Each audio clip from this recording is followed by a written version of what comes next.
NBC's Chicago Fire has kept fans engrossed with its adrenaline-filled storylines for 12 seasons and counting. From rescue missions to romance, the show manages to cover all kinds of drama.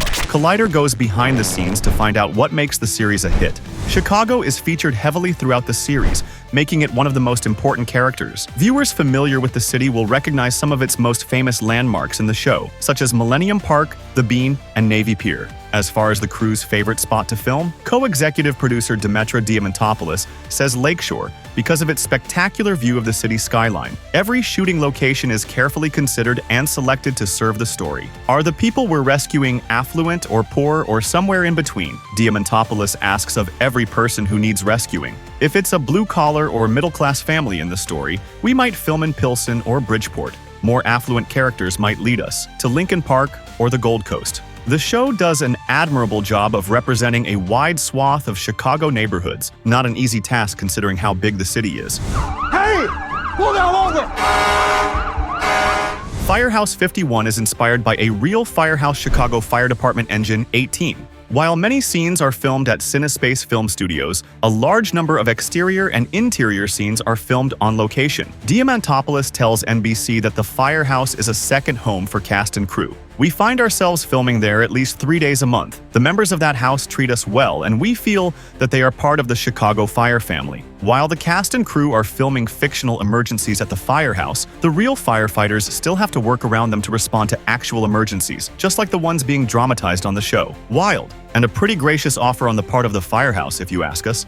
Molly's is the Firehouse 51 team's favorite watering hole. It's the place where the crew share drinks, woes, and celebratory toasts when they're off the clock, and it's also where audiences gain deeper insight into the characters. Like when a Molly customer harasses Ritter and Eric with homophobic insults. Herman and the rest of the Firehouse team stand up for their own, showing the unbreakable unity of the squad. Don't want to drink here anyway. The bar's exterior belongs to a real Chicago pub named Lottie's, located in Bucktown. Diamantopoulos says that the creative team chose the bar for its quintessential Chicago look, and that Bucktown is one of the producer's favorite neighborhoods. All interior scenes are filmed on a set to avoid any disruption to the actual business. But that hasn't stopped the establishment from becoming a favorite stopping place for tourists, thanks to the success of the show. But filming in a place like Chicago has its difficulties, especially when there are long shoot days with multiple locations. The team has to consider street closures, permits, and how to film scenes quickly and efficiently without disrupting the lives of Chicagoans. Diamantopoulos said the crew attempts to work around it by booking locations that are close to each other so as to not lose time traveling. We generally shoot 12 hours a day and try to use the time as practically as possible. The art department has to be flexible, and sometimes that means adapting to unusual spaces.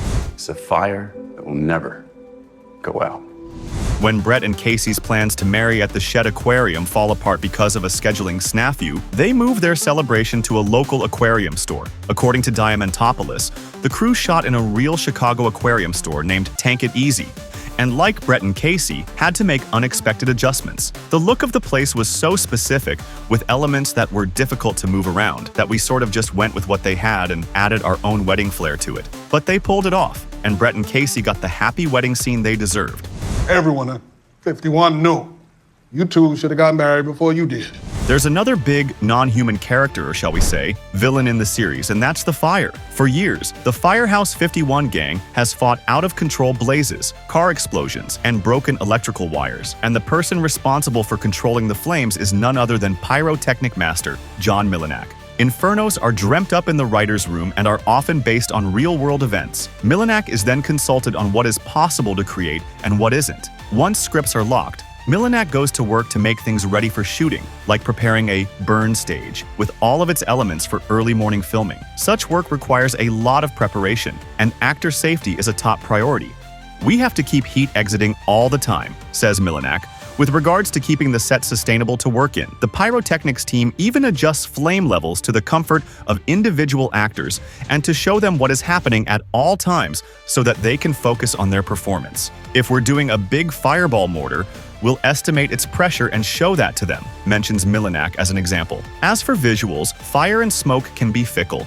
With real fires, you wouldn't see your hand in front of your face. But for Chicago Fire storytelling purposes, we have to be able to see, Milinak explains. Flicker effects and post-production editing are used to fill in the gaps. We give them a small amount of fire so that visual effects can expand upon it in post, says Milanak. Somehow the team always pulls it off and leaves fans on the edge of their seats. What's wrong? Nothing. But the real secret to the success of Chicago Fire is the chemistry between cast members. Firehouse 51 feels like a family, and that's in no small part thanks to the closeness of the actors off-screen. There's no denying the connection between Stella Kidd and Kelly Severeid, as played by Mayo and Kiri. The couple weathers their ups and downs, like tensions arising from an arson investigation in season 11 and discussions about future children. But whatever tough times they face, there's no denying the love between the two. While Kiri and Mayo are not lovers in real life, they are close friends who support one another. Sometimes it's intimidating because I'm a fan of his work, says Mayo, but Kelly's really great about just providing the space for me to do what I need to do to work through my stuff and get on with the scene. Just tell me what you're feeling. David Eigenber and Eamon Walker are two of the show's longest-serving cast members, and over the years, they've become good friends and close collaborators. That sense of responsibility and purpose is what keeps the two actors signing on season after season. We care about each other, and we care about the job because of the love of the people that are here and the family that we have, says Walker. It also pushes the two to work tirelessly until a scene is perfect. The pair is known to reshoot take after take without complaint. We're still challenging each other to be the best we can be, and the fact that we are doing that 9 years later, it speaks volumes, Walker adds. In the case of Hanako Greensmith and Daniel Kiri, the co-stars have become such good friends that they even went on vacation together. On social media, Greensmith revealed that the two went to Greece together in 2022 and shared pictures. "Took me 10 months to get this film developed, if that tells you anything about me," she quipped in the caption. On her Instagram stories, Greensmith also showered her co-star with bestie love. But Greensmith and Kiri aren't the only kindred souls on set. Joe Mignoso and Yuri Sardarov have been with each other through thick and thin on the show and also in real life. Yuri is quite possibly one of my closest friends ever, and I adore him, Mignoso shared in a 2019 interview. When Otis, Sardarov's character, was killed off in the season 8 premiere, Mignoso found the storyline to be especially hard to film. He tells Parade in 2021, "Our very first day of training for this show was together. So 8 years later to have to let go of a man that stood up at my wedding because he means that much to me was really, really difficult. But lucky for the friends, they are both healthy and well in real life." I agree. And it's exactly what I told my wife. Chicago Fire remains one of NBC's most popular shows for a reason, and we don't see the flame going out anytime soon. You had no choice. I know. Comment with some of your favorite Firehouse 51 moments below. And don't forget to like and subscribe.